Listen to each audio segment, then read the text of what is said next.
Hey guys, and welcome back to another YouTube video. In this video, we'll be going through the Essendon versus Sydney game in which Sydney proceeded to lose by 3 points coming back from the dead in the last quarter.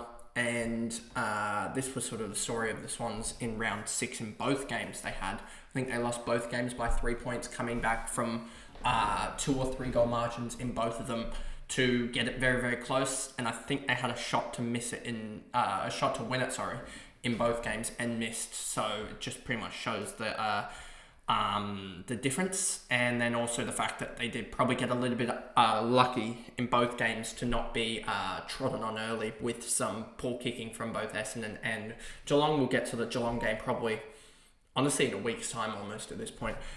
Just with all the videos that have to go in front of it. I mean, you've got 1, 2, 3, 4, 5, 6, 7 other recaps before it. 7 recaps, that's like 2 or 3. It'll probably be a Saturday that we get to it, maybe, or something like that. A Saturday is probably when we'll get to that. But anyway, let's just jump into this recap here of the Essendon versus Sydney game. You can see here Walker with a 104. If I remember correctly, I don't think she is. If we just go here, this is the one that I want actually, isn't it? Yep. If it will load, you can see that. How did Walker go? Walker's a midfielder, so yeah, that doesn't really help too much, and she doesn't. That was really just an outlier score, so I mean, you wouldn't pick her up anyway because she was on the double this week anyway. But yeah, just a huge score from her. Wales an 89, really good score from her as well. But then again, you're not going to be picking her up because she's on. She's just had her double. This is why it's really annoying making these videos, because it almost feels pointless because I'm just talking about the first game of these girls' doubles, and they don't really have fancy relevance for trade targets for the next 2 weeks. But I don't think you'd be picking up Wales anyway. I think you'd be looking at the likes of a Strom anyway above her. Nan scored 88. She's been pretty good, and I think she was also really good in the second game of their double, so she had a pretty good week in general. Maddie Prasparkas, I think, got tagged in both games pretty heavily, and that's why she struggled. Gay with a 79 as well. She did pretty well across both games. And then you have Chloe Adams here, one of the rookies that fired. Yeah, she did well in this game, and then a 29 in the other game. I'm pretty sure she would have made some cash. Kane with a 66, Scott 65, Bannister 64. Bannister did pretty well, 7 tackles and a behind there, 64. Clark 62, Gayla 60. She's done really well. I'm pretty sure placed as sort of that halfback intercepting player, and 15 touches for her, 3 marks, 4 tackles, just a very even display, and that got her to a 60. Radford, Alexander, Kearney, Bush, Gee, Gamble, Morecambe as well. It's just really, I think, slowed down a little bit after the first little.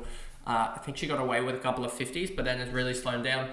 Vogue, Van Loon, and then Clark. Then we move over to Sydney, and it was the Laura Gardner show. I don't know what she scored in the second game. I want to say she might have scored only maybe a 90 or so. I don't think she went off in the second game.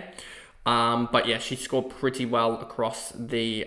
She scored a 96 in the second game, so that's still 205 for the week, which is a pretty good double week. For her, Kennedy 103. She had a really good double week as well. Her and Hurley. So those were the top 3 scorers again in the second game against Geelong. So that was a pretty good day for those or week for those people that had any of those 3. I would say in general. Kennedy played a tagging role on Maddie Prasparkas, and then I think played a tagging role on Nina Morrison in the second game. And then when she does that, she gets 11 tackles. Or up there in the tackle count, and that's why she did really well. She had 13 tackles in the other game, had 15 touches, 13 tackles for an 80 in the other game. Sophia Hurley is one that I'm really looking at and wondering if she can take that next step next year. She's one that's really starting to generate some good scores. If we look at this, I don't know whether it will have her round 6 games in there. It does have them in there, I think. Does it? 101. Yep, those do have them in there. So I'm really intrigued to watch this because for some reason she had a 0 CBA game here for a 73 and a 59 against Richmond when they all stunk it up, as well as a 68 here. But I think these last 3 weeks you've really seen a development here come on. And with 4 games to go, she's averaging 84.6, right? 84.6 times 7 is 592. 592 plus, say, 4 games to go. Say she's She's averaging, 99 in the last 3. Say she just averages a clean 100 across the last 4. That's another 400. And then divide that by 11. You get her priced at 90, which is around about the, at the start of the season, 1.1 million. Could she take that next step and start averaging that, and start going big and having those sort of 110, 115, 120 on the regular games? I wonder if that is the case. But yeah, she's definitely been one that sort of stepped it up in the last couple of weeks and definitely caught the eye. It's just she's playing this odd role of half forward, but pushing up into stoppages and stuff. So it's just this really odd conundrum that they're really playing. They really should be having other players in the midfield, and I just think Scotty Gowan's got the mixture for it all wrong at the moment. Not playing Hurley completely on ball, like we see here, even in this game of question, he played her 73%. That's not the worst, but 53% the game after. You've got even, Laura Gardner's going to be 80%, I would suspect. Looking at this, 82, 73, so she's playing on ball. Let's look at Hurley here as well. Let's look at Hurley. Sorry, not Hurley. We got Hurley again. So let's grab the likes of Tanya Kennedy, actually. I just want to show you that she plays a tagging role some games and then doesn't play others. You can see here a 0% in round 1, 29% in round 3, and then 87% there. And then who else? Even just down to like Cynthia Hamilton playing some role, but then not really exactly the whole role. You can see here, like, look at this chop and change here. It just doesn't make sense. I should probably just show you in this actually, and it will make more sense. But if we just go to CBA's Sydney here, you'll see that he's got Holly Cooper playing 36-40%, but she's just not doing anything else outside of it because she's off for half the time anyway. She's playing like 45% time on ground. You got Cynthia Hamilton just flipping between roles. You got Sophia Hurley here. You can see that's just really low and surprising. And then you have girls that have played like Whelan and Bullas, and yeah, Monham is currently injured, but yeah, it's just odd. Honestly, that's all I can pretty much say. It's just odd.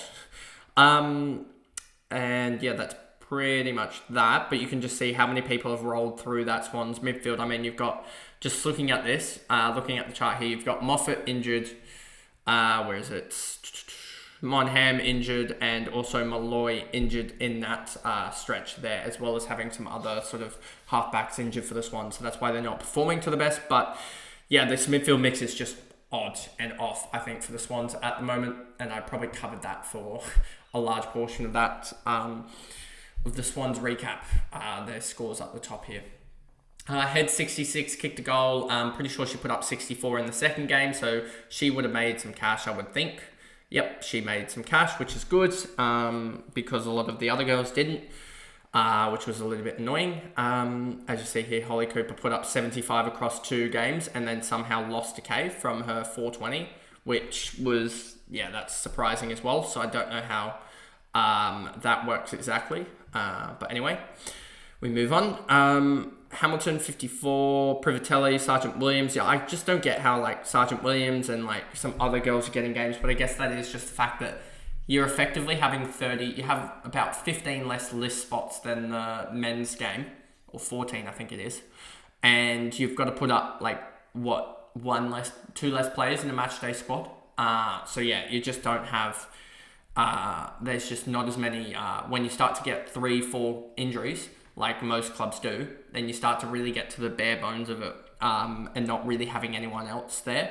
Because like Ruby, Sergeant Williams, probably even Cooper, and Cooper, as well as Lachlan, as well as probably even Bella Smith here, all of those girls would be out for the 4 injured girls at the moment. So yeah, that's probably just what it is with the Swans. McAvoy with the 45 and a 64 across the double was probably disappointing for those that had her.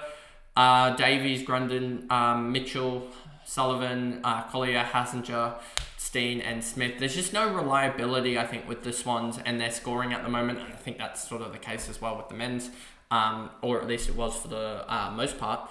It's just that they really just have a one player pops up here, one player pops up there. Other than Gardner. Like, Gardner is basically like the Heaney or Goulden from the last couple of years.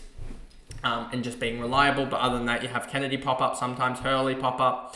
Heads and McAvoy have scored before, but then don't really always score. So it's just, yeah, it's a tough one to go to for the Swans. But then again, you also have that with the Essendon side as well, that you've got Chris Barker's down here, and she didn't have a good double week when that was the whole plan, was to have her for the double. So it's been a really shocking year in AFLW fantasy, but we move on. But anyway, that is the video there wrapped up, and this will be the last recap for the first couple of days of this week until Wednesday, just because we got to get through all of the trade targets, team review, team preview for the last double prep for the last double, I should say, with the round 7 double starting on the Tuesday night, I believe it is. But anyway, that is the video. If you did enjoy it, remember to like and subscribe, turn the notification bell on so you know when I upload, and I'll see you guys in the next video. Bye guys.